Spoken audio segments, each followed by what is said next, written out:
नमस्कार दोस्तों, मैं डॉक्टर विजय प्रताप सिंह अपने YouTube चैनल पे आप सभी का स्वागत करता हूँ। गेहूं या गेहूं से बने गए पदार्थ, जौ, राई एवं ओट, ये सभी खाद्य पदार्थ हमारे दैनिक जीवन में हम इनका प्रयोग लगातार करते हैं और ये हमारे स्वास्थ्य के लिए बहुत आवश्यक है। लेकिन कुछ लोग ऐसे भी हैं जो जब भी इस खाद्य पदार्थ का सेवन करते हैं, यानी कि गेहूं एवं गेहूं से बने गए प्रोडक्ट का, तो उनका पेट झरने लगता है, उनका पाचन डिस्टर्ब हो जाता है और ढेर सारी समस्याएं होने लगती हैं। लेकिन ऐसा क्यों होता है? क्योंकि ज्यादातर लोगों को तो कुछ भी नहीं होता, लेकिन कुछ लोगों को क्यों समस्या होने लगती है? इसका सबसे इंपॉर्टेंट जो रीजन है और एकमात्र रीजन है वो है ग्लूटन।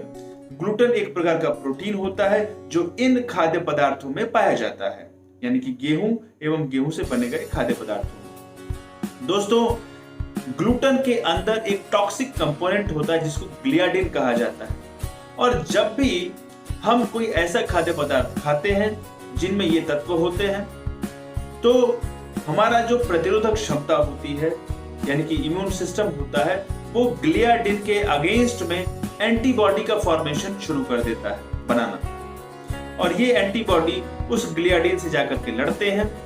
एंटीबॉडी एंटीजन रिएक्शन होता है, इन्फ्लामेटरी रिएक्शंस होते हैं, और जिसका जो परिणाम है वो हमारे आंतों में जो फिंगर लाइक प्रोजेक्शंस होते हैं, जिसको विलाई कहा जाता है, उनको भुगतना पड़ता है। उनमें फ्लैटनिंग हो जाती है, वो चिपटे हो जाते हैं दोस्तों। लेकिन ये विलाई क्या होते हैं और इनका काम क्या होता है? सामान्य तौर पर हम सभी की आंतों में ये फिंगर लाइक प्रोजेक्शंस, जिनको विलाई के नाम से जाना जाता है, वो सरफेस एरिया को बढ़ा देते हैं, यानी कि आंतों का जो सरफेस एरिया होता है वो बढ़ जाता है, जिसकी वजह से जो एब्जॉर्प्शन की प्रोसेस है वो प्रॉपरली होती है। और अगर ये सरफेस एरिया कम हो जाए, और ये तभी कम होगा जब विलाई फ्लैट हो जाएंगे, चिपटे हो जाएंगे। सरफेस एरिया कम होने की वजह से एब्जॉर्प्शन पुअर हो जाएगा, जिसकी वजह से माल एब्जॉर्प्शन हो जाएगा। और जब कभी भी हम कोई खाद्य पदार्थ खाएंगे और जब वो एब्जॉर्ब ही नहीं होगा, तो प्रॉपर न्यूट्रिशन हमारी कोशिकाओं को किस प्रकार मिलेगा? दोस्तों, यही माल एब्जॉर्प्शन सिंड्रोम है। दोस्तों, जब ये बीमारी हो जाती है, वैसी अवस्था में किस प्रकार हम पहचानेंगे? सबसे इंपॉर्टेंट चीज तो यही है कि जब भी व्यक्ति गेहूं या गेहूं से बने गए पदार्थों का सेवन कर रहा है और उसको खाने के बाद जब भी उसका पेट खराब हो जा रहा हो, डिस्टर्ब हो जा रहा हो, माल एब्जॉर्प्शन हो जा रहा हो, तो ये अपने आप में एक इंडिकेशन है कि वो खाद्य पदार्थ को पचा नहीं पा रहा है या उस खाद्य पदार्थ से उसको एलर्जी है। और ये बीमारी जो है ग्लूटन इंड्यूस्ड इंटेरोपैथी के नाम से जानी जाएगी, जो सिर्फ इसी लक्षण पे कोई भी मरीज या चिकित्सक पहचान सकता है। लेकिन और क्या लक्षण हो सकते हैं? दोस्तों, जब कभी भी माल एब्जॉर्प्शन होता है, यानी कि ग्लूटन इंड्यूस्ड इंटेरोपैथी की वजह से, उसमें बहुत ज्यादा डायरिया होने लगता है, दस्त होने लगती है, और दस्त ज्यादा होने की वजह से उस व्यक्ति को डिहाइड्रेशन भी होता है, उसके साथ साथ उसका वेट लॉस होने लगता है, यानी कि वजन कम होने लगता है। इसके अलावा आयरन की कमी हो जाती है, जिसकी वजह से आयरन डिफिशियंसी एनीमिया हो जाता है, यानी कि ब्लड की कमी हो जाती है। जब भी ब्लड की कमी होगी दोस्तों, ढेर सारे लक्षण अपने आप मिलने लगते हैं, जैसे सुस्ती, कमजोरी, थकावट, सांस का फूलना थोड़ा एक्सर्शन करने पर भी हो सकता है, थोड़ा ज्यादा एक्सर्शन करने पे हो सकता है, या फिर रेस्ट में भी हो सकता है। ये इस बात पर निर्भर करता है कि खून की कितनी कमी हो गई है। अगर खून बहुत ज्यादा कम हो जाता है दोस्तों, तो बैठने पर भी सांस पेशेंट की फूलने लगती है।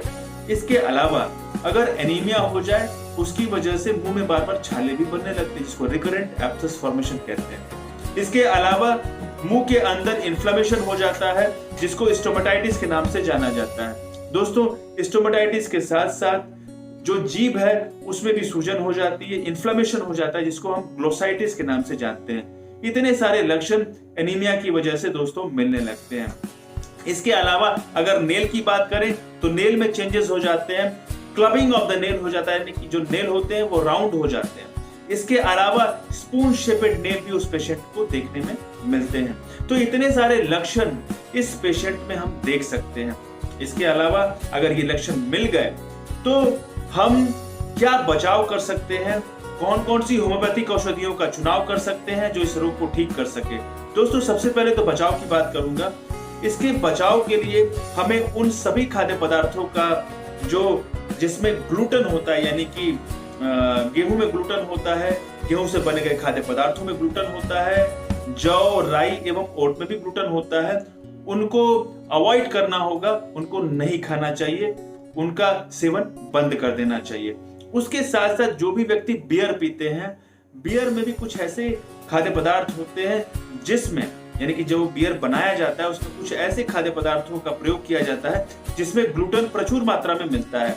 तो बियर का भी सेवन पूरी तरीके से बंद करना होगा अगर कोई व्यक्ति बियर का सेवन करता है तो।